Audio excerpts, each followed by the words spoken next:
ప్రజల ఇప్పుడు ప్రజల కోసం అని చెప్పి ఇక్కడ నుంచి రూలింగ్ పార్టీ పోవడము, ఎందుకంటే ప్రజలకు మంచి సంక్షేమాలు చేయాలనుకుని పోయినాడు నాగేందర్. దాని తప్ప ఏముంది, వీళ్ళు కూడా అదే దాని మీద పోయారు, దాని తప్ప ఏం లేదు.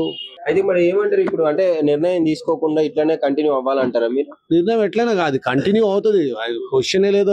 స్పీకర్ చేతిలో ఉంది అంటారు, అసలు ఎలక్షన్సే కావు. వీళ్ళు రాజీనామా ఇచ్చే ఛాన్స్ లేదు, ప్రసక్తే లేదు, రెస్పాండ్ అవ్వట్లేదు. రెస్పాండ్ కాడు కూడా, ఎందుకంటే ఆయన చేతిలో కాదు.